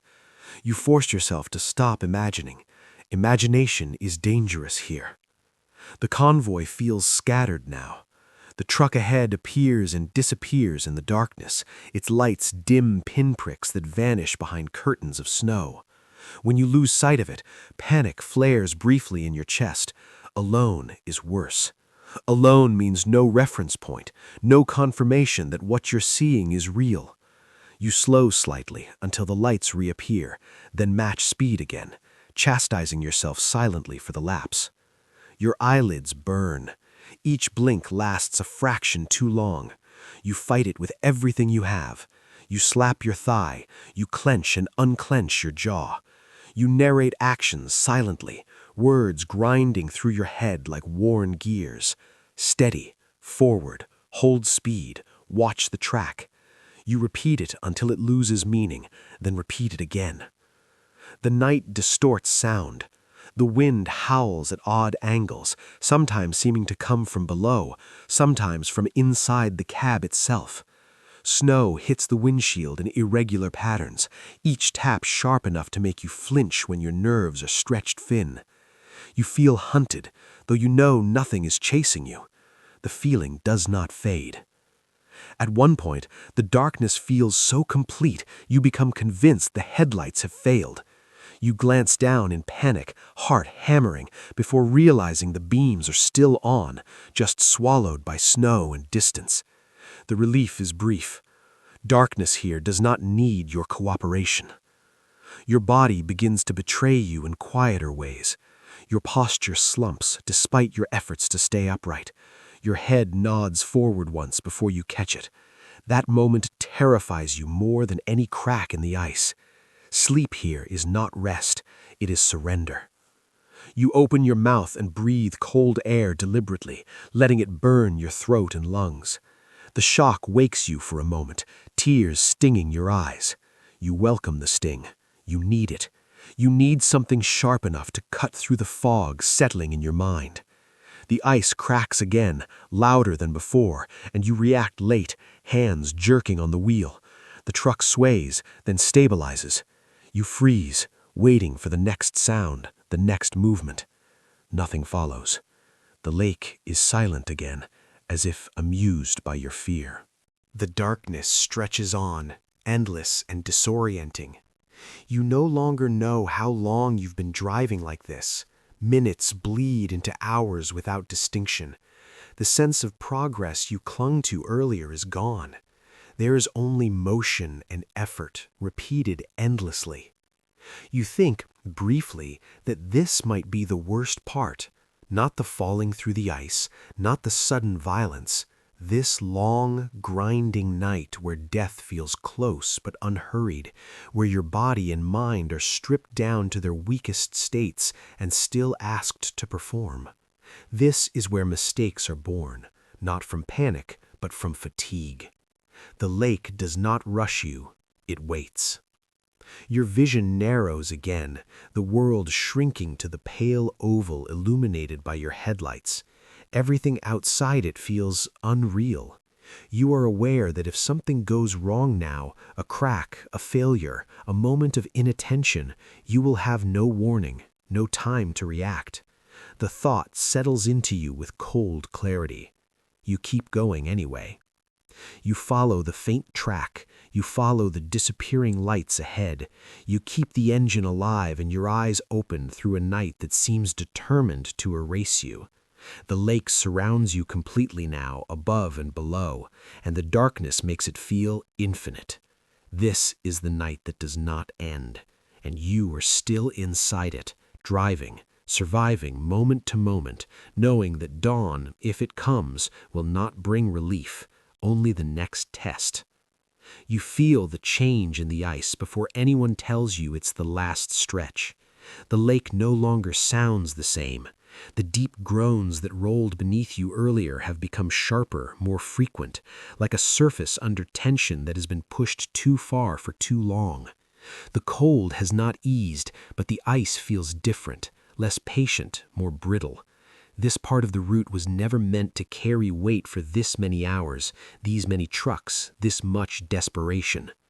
Your headlights catch the surface ahead, and you see it clearly now. Fractures everywhere. Not single cracks, but networks of them, spidering outward, overlapping, refrozen and broken again. The ice looks tired, worked over, scarred. It has been bent and stressed and rehealed too many times. You understand with a calm that surprises you that the lake is close to done cooperating. Your body is close to done too. Your hands feel heavy on the wheel, like they're made of something denser than flesh. Each adjustment takes effort. Each correction feels slower than it should be. The cold has reached deep places now. Joints, tendons, the core of you. Hunger has hollowed you out to the point where you feel fragile, like a structure missing key supports. The convoy has stretched thin. You can no longer see more than one truck ahead, and sometimes not even that. The lights appear, fade, reappear, unreliable as stars behind clouds. You cling to them anyway. They are proof that someone else is still moving, still choosing forward over stopping. The track narrows here. Markers are closer together, planted with more urgency, as if the men who placed them wanted to guide you quickly through this section before the lake changed its mind. You follow them precisely, wheels hugging the worn ruts left by earlier trucks. Deviating now would be fatal. Fresh ice is weaker, untested.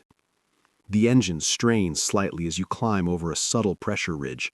The sound makes your stomach drop. You coax it gently, easing the throttle, listening with a focus that borders on desperation. The machine responds, grudging but obedient. You whisper nothing. You have learned that talking wastes breath and invites hope. Hope feels dangerous this late. A crack snaps sharply to your right, close enough that you feel it in your teeth. The truck shudders. Not much, just enough. You freeze for a fraction of a second, then correct, hands moving automatically. The ice does not open, it holds. Barely. You keep moving because stopping would let the weight settle and finish the job the crack started. Your heart is pounding now, fast and hard, trying to compensate for everything else that is failing. You feel lightheaded, the edges of your vision softening again. You fight it with sheer stubbornness. There is no reserve left to draw from. This is refusal alone, keeping you upright. The surface ahead darkens in patches where water has seeped up and refrozen. These areas look smoother, glossier, and you know they are weaker. Water means heat transfer. Heat means thinning.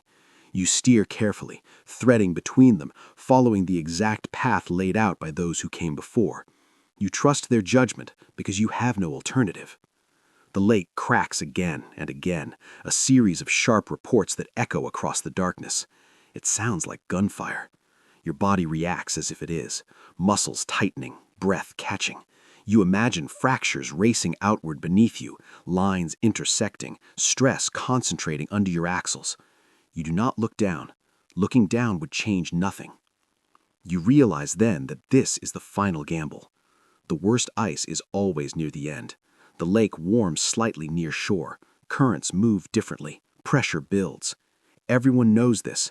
Everyone drives it anyway because there is no other way through. The thought does not frighten you as much as it should. Fear has burned itself out, leaving something quieter behind. Your hands slip slightly on the wheel. You tighten them again, fingers aching. Your arms feel like they are shaking constantly now, small tremors you can't fully control. Your neck is stiff, head heavy.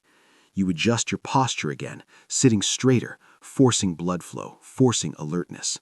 You cannot let your body collapse before the lake does. The truck ahead slows, just a little.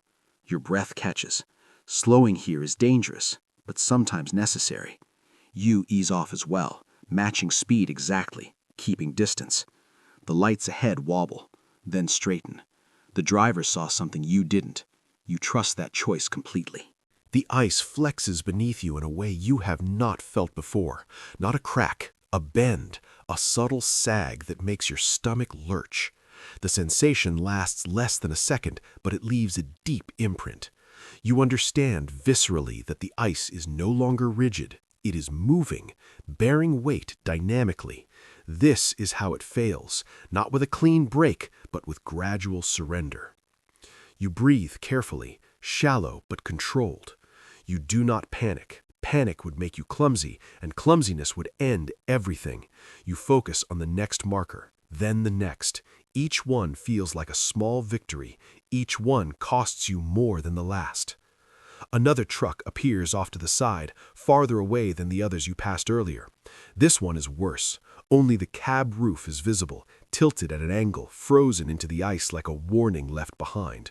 No cargo, no wheels, just a shape that says someone came this far and no farther. You do not slow to look. You do not want your mind filling in details your body cannot afford to carry. Your vision pulses. Dark spots bloom briefly, then fade.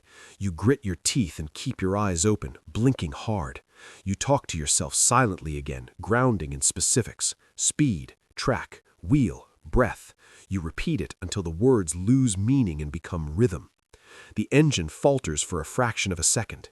It is barely noticeable, a hesitation, a hitch in the rhythm, but you feel it instantly, like a missed heartbeat. Your heart leaps. You adjust the throttle without thinking, feathering it, listening hard. The engine catches again, rough but steady.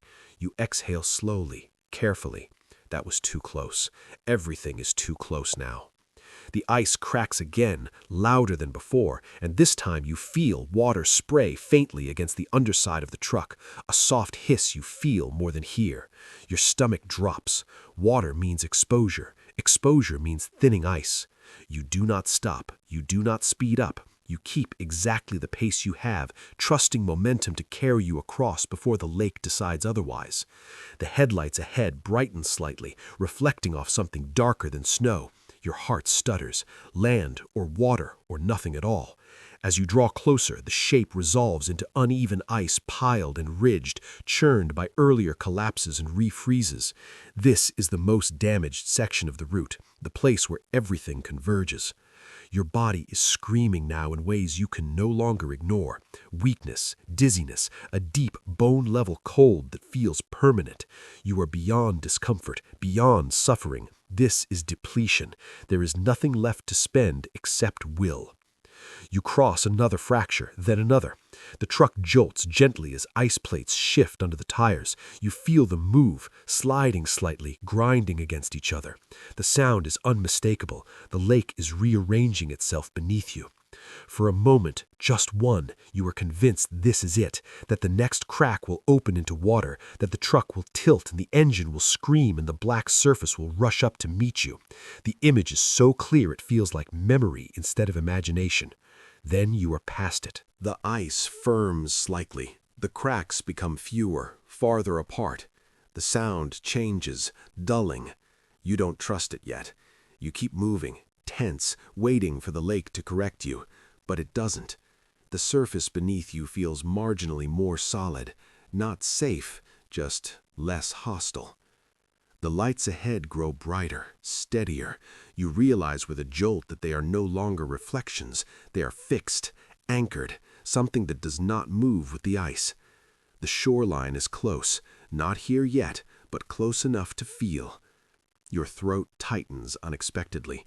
You swallow hard, surprised by the surge of something that feels dangerously like relief. You push it down.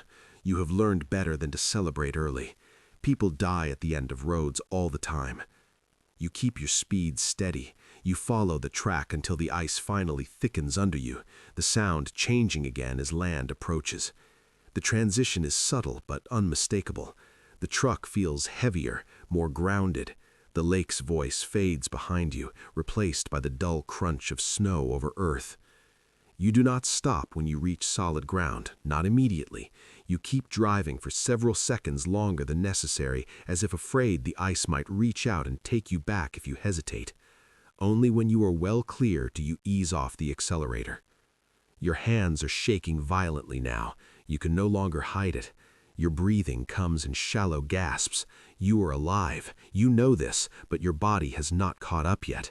It is still braced for collapse. You have crossed the last cracks. You have survived the worst stretch of the lake. And as you roll forward onto land that feels almost unreal beneath your wheels, you understand something with chilling clarity. Survival did not come from strength or skill alone. It came from luck.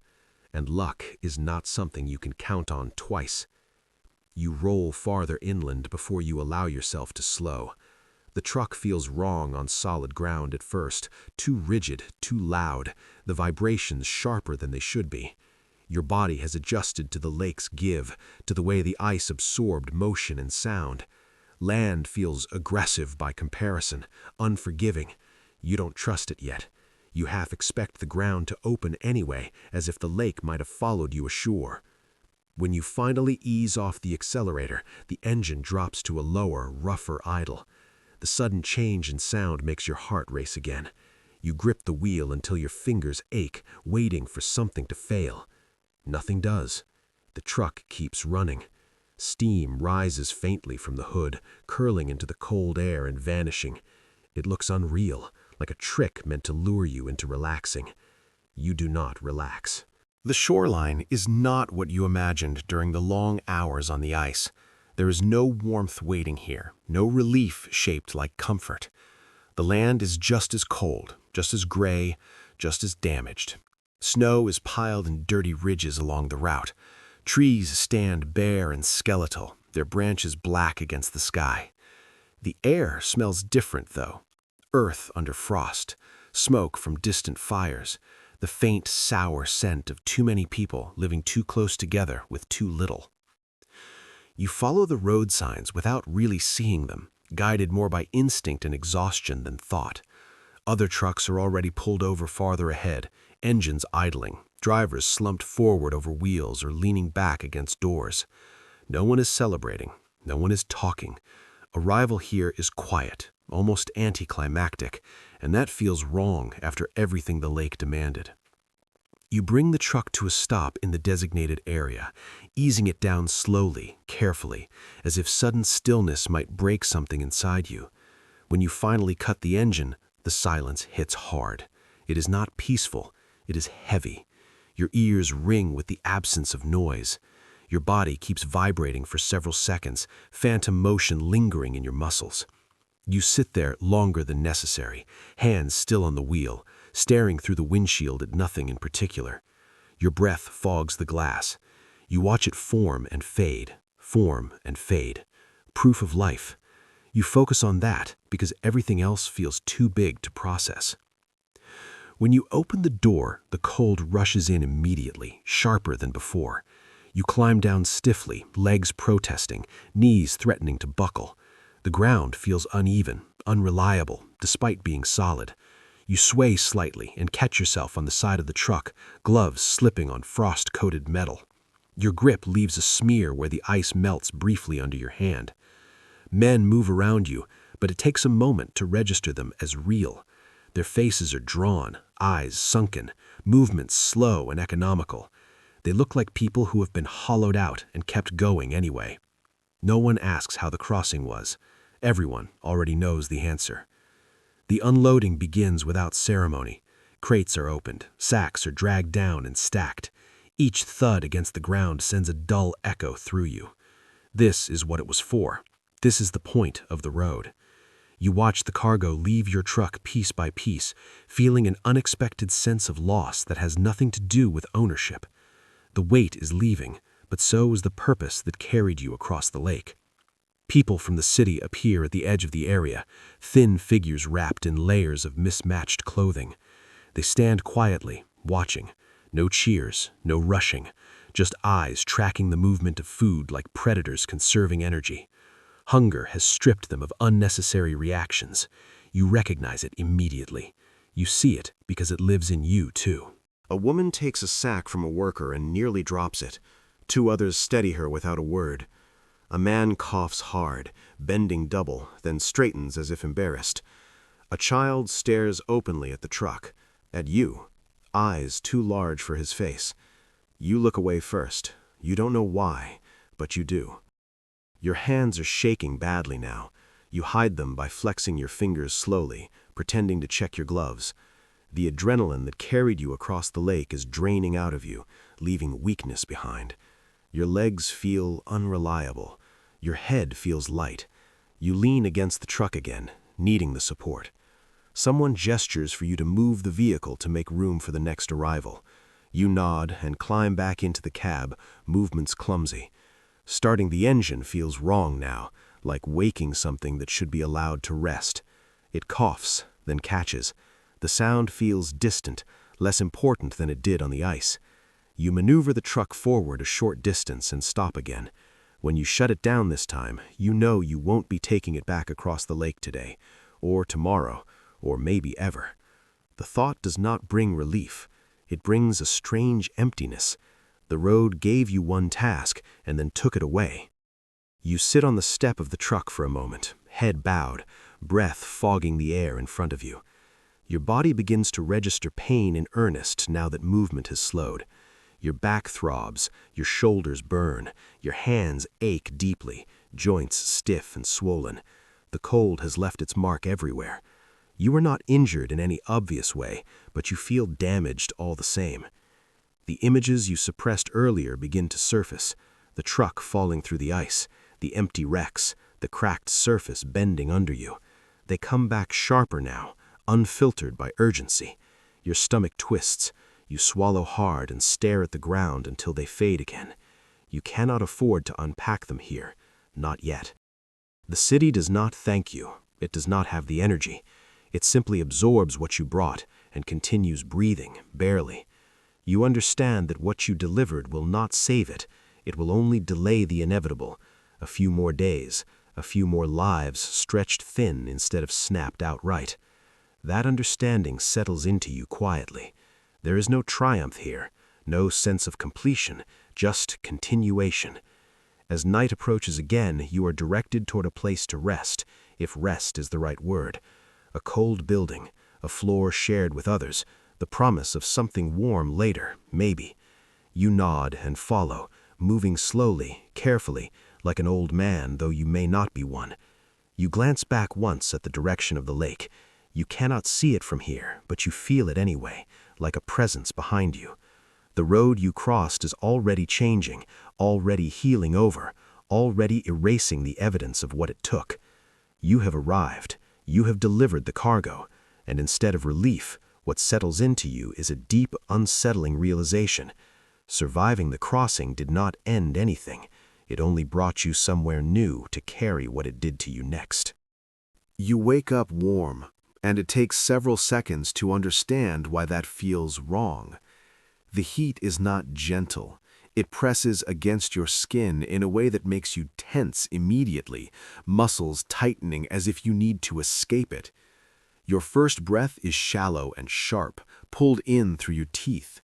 The air smells different here, stale, heavy, thick with bodies and damp clothing and old smoke.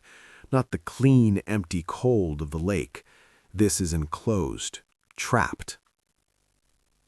You open your eyes and the ceiling swims. For a moment, you think the ice has closed over you and this is the last hallucination before your lungs give out. Then the pain arrives, dull and spreading, and you understand you are alive, still alive, on land. You are lying on a hard surface, wood beneath a thin layer of fabric. Your coat is still on, your boots too. Someone has wrapped an extra blanket over you, rough and scratchy against your neck. You hadn't noticed the cold leaving your body, but you feel the aftermath of it now. Pins and needles firing everywhere at once, like your nerves are waking up angry. You try to move and stop halfway through the motion. Your body does not respond the way you expect it to. Your arms feel weak, disconnected. Your legs are heavy, uncooperative. Panic flares instantly, bright and sharp, until you force yourself to breathe slowly. In, out, in, out. You are not trapped in ice. You are not drowning. You are just empty. Around you, others lie in rows, shapes under blankets. Some breathe shallowly. Some cough. Someone groans softly in their sleep. The sound makes your chest tighten. You are not alone, but the closeness does not comfort you. It feels crowded in a way the lake never did. Your mind starts to race now that it has space to do so. The stillness invites it. Without the constant demands of steering and listening and correcting, the images rush in unchecked. The crack opening beneath the truck ahead of you. The way the headlights tilted down into black water. The sudden violent silence after the engine stopped. You squeeze your eyes shut, but the images persist, brighter now, sharper than they were on the ice. They loop without order, repeating, overlapping. Your jaw tightens, your teeth chatter, not from cold, but from something deeper, something nervous and uncontrolled. You feel guilty for lying here. The thought arrives fully formed, heavy and unpleasant. Guilty for being warm, guilty for resting, guilty for breathing when others did not. You don't know who exactly you were guilty toward, the men who fell through the ice, the city that is still starving, the drivers still out there preparing for another run, but the feeling sticks anyway. You push yourself upright slowly, bracing for dizziness. The room tilts, then settles. Your head throbs. There is a tight band of pain behind your eyes, as if they have been strained too long against glare and darkness. You rub your face with both hands and feel how raw your skin is, cracked and tender. The sensation is grounding, unpleasant but real. Someone has left a tin cup near you, water inside, lukewarm.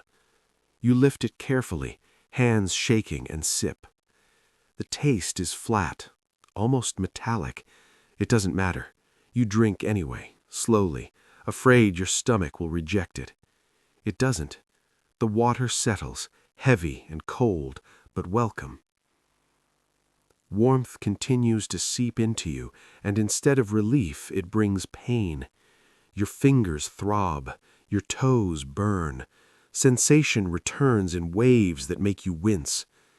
You curl your hands into fists and then open them again, watching the movement like it belongs to someone else. This body carried you across the lake. Now it feels unfamiliar, damaged. A memory surfaces without warning, not of the crossing, but of before, a time when you slept without boots on, when silence didn't feel dangerous. The memory is faint, colorless, but it hurts more than the violent ones. You push it away. You stand eventually, unsteady but determined. Staying still too long feels wrong. Movement, even painful movement, feels safer. Your legs protest immediately, muscles stiff and weak. You lean against the wall until the shaking eases. The wall is cold through your coat, solid and reassuring. As you step outside the room, the sounds of the city reach you, muted, tired, coughing, footsteps dragging rather than walking, voices kept low, not out of politeness, but out of exhaustion. The air smells of smoke and rot and something sweet-sour that clings to the back of your throat. Too many people, too little fuel, too little food. You walk slowly, taking in details you avoided earlier. Faces that look carved rather than grown, eyes sunken deep into skulls. People moving with deliberate care, conserving energy with every step. You recognize the signs immediately. You see your own reflection in them. Someone recognizes you as a driver. You can tell by the way their eyes linger, by the brief flicker of something like gratitude mixed with desperation. You do not know how to respond. You nod once and keep moving. Anything more feels dishonest. The warmth follows you everywhere now, and you cannot escape it. Buildings hold it in, bodies add to it. You feel damp under your clothes, sweat forming, and the sensation unsettles you deeply. Sweat means vulnerability. Sweat means cold later. Your mind is still on the lake, still applying its rules where they no longer fit. You eat eventually, a small portion, something hot and thin that barely qualifies as food. You eat slowly, carefully, afraid of how your body might react. Each swallow feels deliberate. The taste barely registers. What you notice instead is how your hands stop shaking slightly afterward, how the tightness in your chest loosens just enough for you to breathe more deeply. That scares you too, because with strength comes memory. When you lie down again later, the building quiet around you, sleep does not come easily. Every time you close your eyes, the darkness fills with movement, ice shifting, water surging, headlights disappearing. You jolt awake more than once, heart racing, breath shallow, convinced for a split second that you are still on the lake.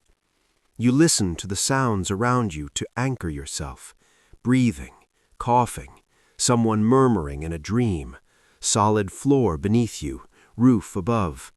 These facts feel fragile, like they could dissolve if you stop paying attention to them. You realize something then, slowly and clearly. The lake did not stay behind you. It followed you here. Not physically, but in pieces, sounds, sensations, reflexes. The way you flinch at sudden noise, the way silence feels threatening instead of calm, the way you measure every movement against imagined consequences. The lake rewired you while you crossed it, and there is no crossing back.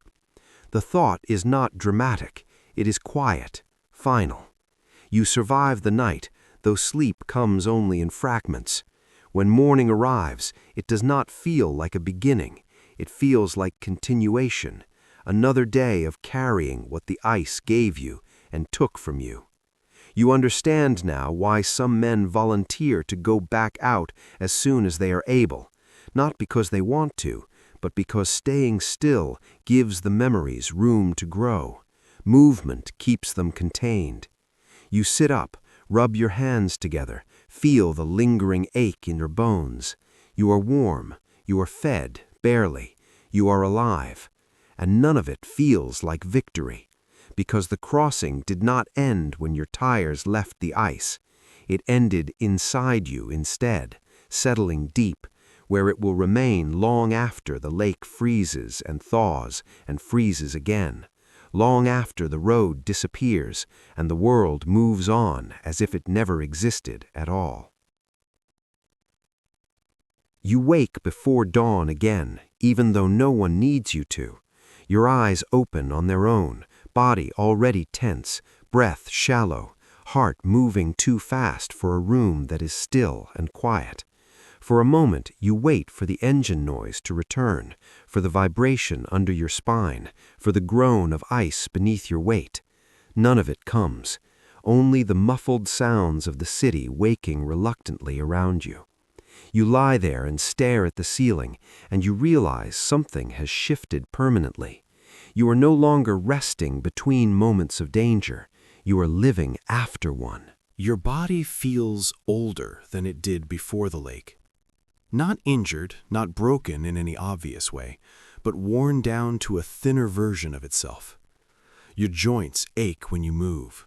Your fingers feel stiff, as if the cold never fully let go. When you rub your hands together, the friction feels unfamiliar, like you were borrowing someone else's skin. You set up slowly, careful not to rush the motion. Rushing feels wrong now. On the ice, rushing killed people. That rule has stayed with you even here, especially here.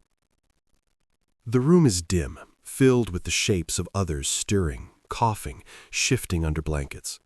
You recognize the sounds instinctively, cataloging them the way you once cataloged engine noises. Weak cough, shallow breathing, someone turning too carefully to avoid pain. Your mind stays busy even when you don't ask it to. When you stand, the floor feels solid, but you don't trust it. Trust is gone. You test your weight unconsciously, distributing it evenly, as if solid ground might behave like ice if you surprise it. The habit makes no sense anymore, but your body doesn't care. It learned its rules the hard way. Outside, the sky lightens slowly, reluctantly. Dawn here is colorless, stripped down to pale gray. Smoke hangs low over the city, trapped by cold air. Fires burn somewhere out of sight. The smell of them follows you everywhere. Fuel, damp wood, something organic that makes your stomach tighten. Hunger has softened, but it has not disappeared. It never truly does. You walk through streets that feel narrower than they should. Buildings lean in, walls close, the opposite of the lake's open emptiness. That should feel safer. Instead, it makes you restless. There is nowhere to look far ahead here, no horizon to anchor yourself to. Corners hide things, sounds echo strangely. You flinch when something drops behind you. You recover quickly, but not invisibly. People move around you with the same exhausted precision you recognize from the convoy. No wasted motion, no unnecessary speech. You blend in easily now. You look like you belong here because you carry the same hollow weight in your posture. Someone asks if you're going back out soon. The question lands harder than you expect. You don't answer immediately. You weren't thinking about the lake in that moment. You were thinking about warmth, about stillness, about maybe sleeping without waking in panic. But the lake rises up anyway, summoned by the question, sharp and immediate.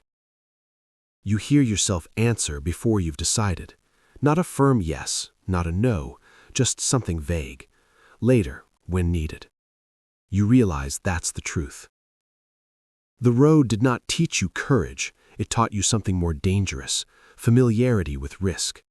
You now know exactly how bad it can get and still be survivable. That knowledge lowers a threshold inside you. Things that would have stopped you before no longer feel like reasons to refuse. You eat again later, a little more this time. Your body accepts it cautiously, like it doesn't quite believe the supply will continue. Strength returns in small increments. With it comes clarity, and with clarity comes memory. You find yourself staring into nothing, replaying moments you didn't choose to revisit. The crack, the tilt, the way sound disappeared when the truck went under. You notice how those memories arrive now, not violently, not all at once. They surface quietly, slipping into gaps when your mind slows. They sit there, waiting to be acknowledged. When you push them away, they return later, unchanged, patient. At night, you dream of movement. Not of falling, not of drowning, of driving, endless driving. The road stretches ahead, always just visible enough to follow. You're alert, focused, in control. The engine never fails, the ice never breaks. The dream is almost peaceful. You wake from it unsettled. You understand then that part of you wants to go back, not because it was good, but because it was simple. Out there, every thought had a purpose, every action had immediate consequence. Life reduced to essentials. Stay warm, stay awake, keep moving. Here, the choices are heavier, messier. Survival stretches on without clear edges. Days pass, maybe weeks. Time becomes unreliable again, though in a different way. You help where you are told, you rest when you can, you wait. The lake freezes harder as winter deepens, more convoys form, more drivers are needed. When you finally hear the sound of engines preparing again, something inside you tightens, not with fear, but with recognition. Your body reacts before your mind does. Your shoulders square, your attention sharpens, the habits return instantly, as if they were only sleeping. You do not feel brave when you step toward the trucks. You feel resigned, prepared. You check equipment with hands that remember exactly what to look for. You listen to engines with ears trained to catch weakness. Others notice. They trust you because you have crossed and returned. That trust feels heavy. You know what the lake takes. You know how quickly men vanish into it, how completely it erases them. You also know that the city behind you cannot last without what you carry across that frozen surface. The math has not changed. As you climb into another cab, you pause for a moment longer than necessary. The seat is just as cold, the smell is the same, fuel, oil, human fatigue. The windshield is already frosting at the edges. Nothing about this is new. And yet, it is different now. Before, you were driving into the unknown. Now you are driving back into something that has already claimed a part of you. You understand that whatever happens next will not be a clean addition to your story. It will layer on top of what is already there, pressing down until something gives. The engine starts reluctantly, just like before. The sound fills the cab. It steadies. You place your hands on the wheel and feel the familiar ache in your fingers. You do not tell yourself you will survive this run. You tell yourself something smaller and more manageable. You will drive carefully. You will listen. You will keep moving. The lake does not care who you are or what you've already endured. It will not remember you. It will not reward experience. It will only test weight, pressure, timing, and luck. As the convoy begins to move, you glance once at the city behind you. Smoke rises. People wait. Life continues at the edge of collapse. Then you turn forward again. The ice road stretches out, pale and deceptive, already smoothing itself over, already pretending it has forgotten everything it has taken. You know better now. You know that nothing is truly left behind. The road never thaws inside you. It becomes part of how you measure silence, part of how you listen for danger, part of how you understand survival.